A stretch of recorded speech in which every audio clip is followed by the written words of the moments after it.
आज की वीडियो बहुत ही इंटरेस्टिंग होने जा रही है और इसमें हम आपको बहुत से ऑकवर्ड सीन्स के बारे में बताएंगे और आपको बताएंगे कि ड्रामा किस तरफ जा रहा है और साथ ही साथ ये भी बताएंगे कि राबिया सफ़ीर ने एपिसोड के एंड पर ज़ोरदार चीख क्यों मारी है। शाइस्ता खानज़ादा कैसे अपने घर वालों से छुपकर बेसिक टेस्ट देने के लिए जाएंगी। मैं जबीन मस्तान वालदैन की मुखालफत और अली रहमान की सपोर्ट के बिना कैसे ISSB टेस्ट क्लियर करेंगी। बलोचिस्तान के एक कबायली इलाके से पूरे कबीले की मुखालफत मोल लेते हुए परवेश जमाल फौज के लिए अप्लाई कैसे करेगी। आरजू डानियाल इतने ज़्यादा घरेलू और फाइनेंशियल मसाइल के बावजूद आगे बढ़कर कमीशन कैसे लेंगी। बिस्मिल्लाहिर्रहमानिर्रहीम एंड अस्सलाम वालेकुम व्यूअर्स। आज हम मिल रहे हैं उस ड्रामे के लिए जो आने से पहले ही यानी ऑन एयर होने से पहले ही सबका मोस्ट फेवरेट हो गया है, ओनली अपने नाम से, टीज़र से और थीम की वजह से। जी हाँ, हम बात कर रहे हैं सनफे आहन की और सनफे आहन की फर्स्ट एपिसोड ऑन एयर हो चुकी है। एक्सपेक्टेशंस के मुताबिक एपिसोड बहुत ही मोस्ट फेवरेट रही और हिट गई। जैसा कि हम सब जानते हैं कि किसी भी ड्रामा की फर्स्ट एपिसोड इंट्रोडक्शन होती है उसके करेक्टर्स का।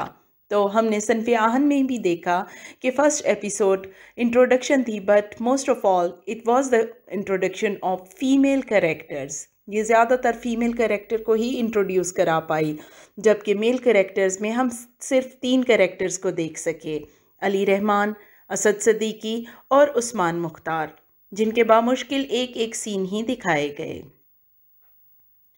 एपिसोड का आगाज़ राबिया सफ़ीर से होता है जो दामनिको में जॉगिंग कर रही होती हैं और राबिया सफ़ीर का रोल प्ले कर रही हैं सजल अली। हम सब जानते हैं कि सजल अली किस तरह अपने करैक्टर में डूबकर उस रोल को प्ले करती हैं। यहाँ ड्रामे में सजल अली हमें बहुत ही डिप्रेस हालत में नज़र आती हैं कि उनके वालदैन एक टिपिकल वालदैन की तरह रिश्ता रिश्ता गेम खेल रहे हैं उनके साथ और वो उस वजह से बहुत डाउन फील करती हैं।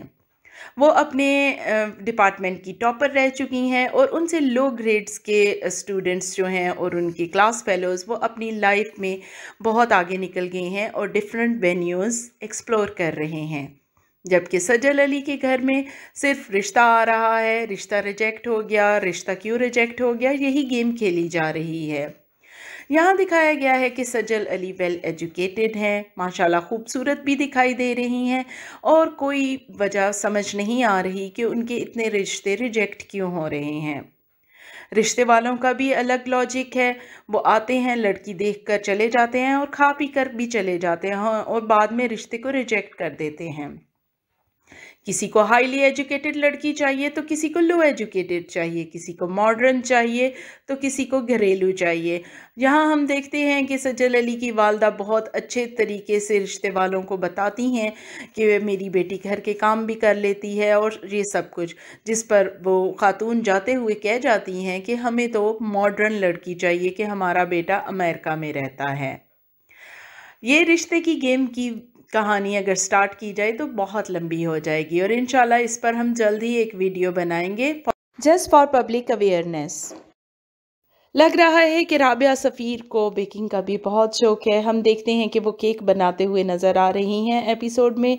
ये केक वो अपने भाई दानियाल की बर्थडे के लिए बना रही हैं। बताते चलें कि दानियाल का रोल प्ले कर रहे हैं उस्मान मुख्तार, जो कि होपफुली मेजर हैं आर्मी में और सजल के बड़े भाई हैं।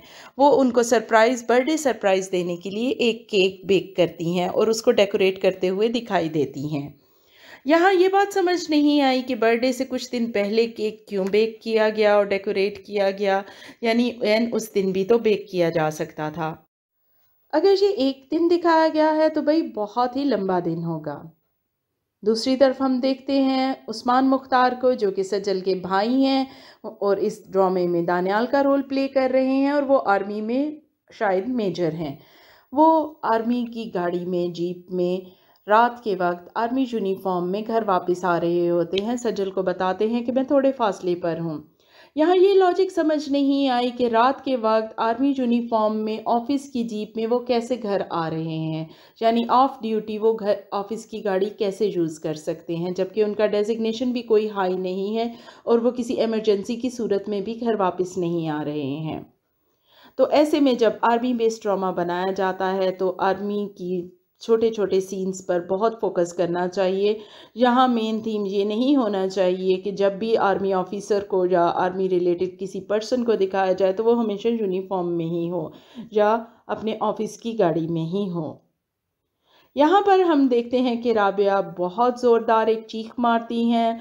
व्यूअर्स, डरने की कोई बात नहीं है, डाकुओं ने धावा नहीं बोला है, बल्कि उन्होंने कोई छिपकली या चूहा वगैरह देख लिया है। और यही वजह है कि राबिया के घर वाले समझते हैं कि वो इतने सख्त प्रोफेशन में नहीं जा सकती, यानी आर्मी नहीं ज्वाइन कर पाएंगी और सख्त ट्रेनिंग की वजह से घबरा कर ट्रेनिंग छोड़कर घर वापस आ जाएंगी। दूसरा फीमेल लीड कैरेक्टर कुबरा खान अदा कर रही हैं, जो कि महजबीन मस्तान के रोल में हमें नज़र आएंगी। उनके पेरेंट्स लॉयर हैं और दूसरों की लड़ाई झगड़े और मसाइल सॉल्व करने की बजाय वो आपस में लड़ाई झगड़े करते रहते हैं और लग रहा है कि वो लॉयर्स बने ही इसलिए हैं ताकि आपस में एक दूसरे के साथ बहुत अच्छे से झगड़ा कर सकें। उनके झगड़े के दरमियान मारपीट भी देखने को मिलती है। महजबीन भी इस लड़ाई झगड़े की इतनी आदी हो चुकी है कि वो किसी भी चीज़ को खातिर में नहीं लाती। मुलाजमा जब जाकर महजबीन को बताती है कि बेगम साहिबा ने साहब के सर पर गुलदान मार दिया है तो महजबीन बिल्कुल भी नहीं घबराती, बल्कि बहुत ही पुरसकून होकर पूछती है, गुलदान क्या लग गया है? तो मुलाजमा कहती है, नहीं, बच गए हैं, लगा नहीं है। तो उसका जवाब सुनकर हैरत होती है। वो कहती है कि अच्छा, जब लग जाए तब आकर बताना। यानी वो रोज़ रोज़ की इस चिक चिक से इतनी ज़्यादा परेशान हो चुकी है कि उसे कोई फ़र्क नहीं पड़ता कि वो आपस में लड़ रहे हैं, एक दूसरे को मार रहे हैं या क्या कर रहे हैं। महजबीन का एक ही काम है कि खूब तैयार होकर इंस्टाग्राम पर अपनी पिक्स अपलोड करना। अली रहमान उसके कज़न हैं या करीबी फ्रेंड्स में से हैं और वो उनको पसंद करते हैं। वो उनके साथ कॉन्सर्ट्स में भी जाती हैं, हमें लंच करती हुई भी नज़र आती हैं और लग रहा है कि अली रहमान उनको पसंद करते हैं। महजबीन जनरल निगार से बहुत ज़्यादा मुतासिर है और इस इंस्पायरेशन को लेकर वो आर्मी ज्वाइन करना चाहती है। यहाँ उसकी वालदा हमें उसे स्नब करती हुई दिखाई देती हैं और उसे कहती हैं कि तुम कभी कुछ नहीं कर सकती और आर्मी जैसे सख्त प्रोफेशन में तो बिल्कुल जा ही नहीं सकती और ऐसा करने का कभी सोचना भी ना। जबकि महजबीन उनकी बातों को बिल्कुल खातिर में नहीं लाती और इस सब को एक चैलेंज समझकर आगे बढ़ना चाहती है। यहाँ एक चीज़ आपको बताते चलें कि पेरेंट्स को कभी भी अपने बच्चों को स्नब नहीं करना चाहिए। वो जो कुछ करना चाहते हैं, जो बनना चाहते हैं, पेरेंट्स को एटलीस्ट चाहिए कि उनको सपोर्ट ज़रूर करें। तीसरा फीमेल कैरेक्टर शाइस्ता खानज़ादा का है, जो यमुना जैदी प्ले कर रही हैं। वो एक फ़ौजी लड़की की तस्वीर बनाते हुए दिखाई देती हैं, जिससे उनका फ़ौज के लिए जुनून ज़ाहिर होता है। फिर हम देखते हैं कि वो अपने छोटे भाई को ISSB के टेस्ट की तैयारी करा रही होती हैं, जो कि वो कुन ज़हन बिल्कुल भी नहीं समझ रहा होता और सिर्फ एक ही रट लगाई होती है, मर्द ये मर्द वो मर्द मर्द एट्सेट्रा। लेकिन यहाँ वो बहुत ही अच्छे तरीके से समझाती हैं कि औरत के पास ज़हन मर्द से ज़्यादा है और मर्द के पास कम। थक हार कर उसे पढ़ाने के बाद जब वो अंदर जाती हैं, अपनी बहन से बात करते हुए वो कहती हैं कि इसको तो मैं नहीं सिखा सकती, ख़ानदान भर के बच्चों को, लड़कों को मैं पढ़ा चुकी हूँ, तो क्यों ना ये काम करने की बजाय मैं खुद ही आर्मी ज्वाइन कर लूँ। जबकि वो एक सख्त ख़ानदान से दिखाई गई हैं और पख्तून ख़ानदान से जब वो भाई को पढ़ा रही थी तो उनका लहजा बहुत अच्छा, बिल्कुल टोन पख्तून्स वाली थी। लेकिन जो ही वो बहन से अपने ISSB और बेसिक टेस्ट पर जाने की इजाज़त के बारे में बात कर रही होती हैं तो वो बिल्कुल नॉर्मल लहजे में बात कर रही होती हैं। तो प्लीज़ इस चीज़ पर भी थोड़ा स्ट्रेस किया जाए, फोकस किया जाए कि उनकी टोन अगर पठानों वाली बनाई गई है तो वो थ्रू आउट द सीन कायम रहे। उनका एक बहुत अच्छा रिश्ता भी आया हुआ है ख़ानदान से, जिससे वो इनकार कर रही हैं क्योंकि वो अपना कैरियर बनाना चाहती हैं और आगे बढ़ना चाहती हैं। उनकी बहन जाकर बेसिक टेस्ट की तैयारी की इजाज़त माँ से इस शर्त पर लेके आती है कि शाइस्ता रिश्ते के लिए हाँ कर देंगी। जबकि शाइस्ता वहाँ पर अपनी बहन पर बहुत ज़्यादा गुस्सा करती हैं। ये एक बहुत ही खूबसूरत एंथुसियास्टिक कैरेक्टर है और बहुत दबो किस्म की लड़की का कैरेक्टर नहीं है, और लग रहा है कि व्यूअर्स इस कैरेक्टर को बहुत ज़्यादा पसंद करने वाले हैं।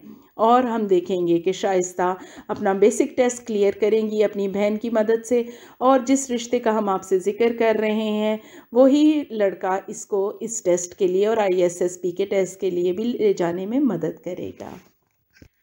रमजा खान परवेश जमाल का कैरेक्टर प्ले कर रही हैं, जो कि हमें निशानाबाजी करती हुई नज़र आती हैं प्लास्टिक की बोतल पर, और ऑडियंस है उनके 2 छोटे छोटे बच्चे।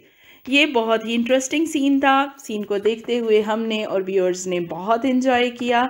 उनकी वालदा उन्हें बार बार घर के सेहन से डांटती हैं और स्कॉल करती हैं, रोकती हैं कि ये सब कुछ मर्दों वाले काम नहीं करो, और जब वो बाज नहीं आती तो इंटरनेशनल मज़ाइल उनकी तरफ फेंकती हैं। जी हाँ, बिल्कुल, अपना चप्पल, जिससे परिवेश बच जाती हैं। वो बलूचिस्तान से ताल्लुक़ रखती हुई दिखाई गई हैं। ट्राइबल एरिया में ऐसी लड़की जो कि किसी से नहीं डर रही और निशानाबाजी कर रही है, बहुत ही एक इंटरेस्टिंग बात है और यूनिक है। फिर उनको अपने वालिद के साथ दिखाया जाता है, जो उन्हें अपनी ज़मीनें दिखा रहे होते हैं और बताते हैं कि ये 10 एकड़ की ज़मीन है जो कि 20 साल से सरदार के कब्ज़े में है, क्योंकि हमने सरदार का कर्ज़ा अदा नहीं किया। यहाँ पर परवेश अपने वालिद से कहती हैं कि वो सरदार के पास खुद जाएंगी और उन्हें कहेंगी कि हमारी ज़मीनें हमें वापस कर दो और हमारा कर्ज़ा भी माफ़ कर दो।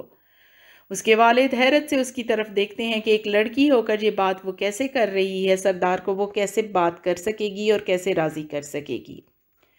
परिवेश को अगले सीन में पैसे जमा करते हुए दिखाया जाता है। उसके वालिद उसे पैसे दे रहे होते हैं और वो काउंट करके उन्हें रख रही होती है और बताती है कि अभी भी पैसे बहुत कम हैं, कर्जा अदा नहीं हो सकता।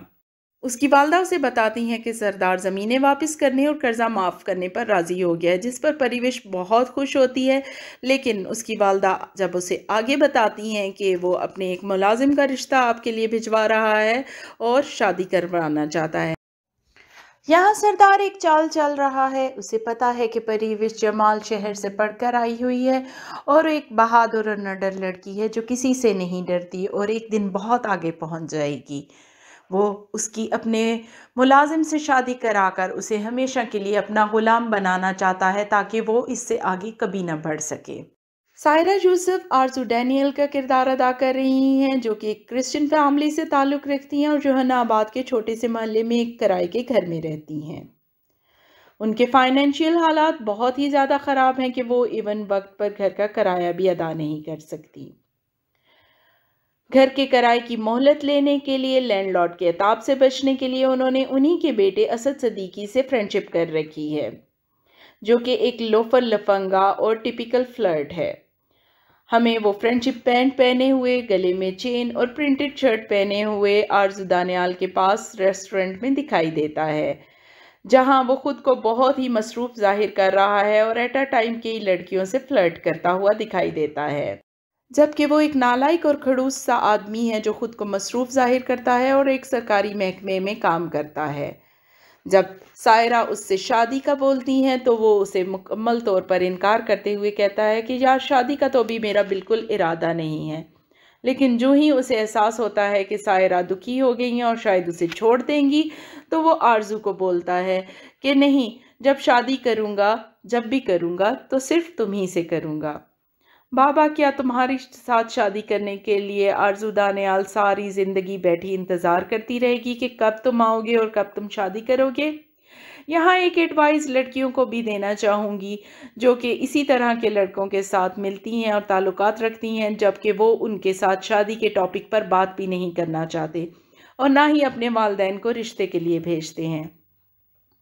तो एटलीस्ट लड़कियों को ज़रूर समझ जाना चाहिए ऐसे लड़के के बारे में जो कि शादी के टॉपिक पर पॉजिटिव नहीं है, अपने घर वालों को नहीं भेजता, कि वो कितना सिंसियर हो सकता है। ऐसी लड़कियां हमेशा एंड पर हाथ मलती ही रह जाती हैं। अब तक के लिए बस इतना ही। मिलते हैं दोबारा नेक्स्ट रिव्यू के साथ। Stay tuned. Don't forget to like, share and subscribe.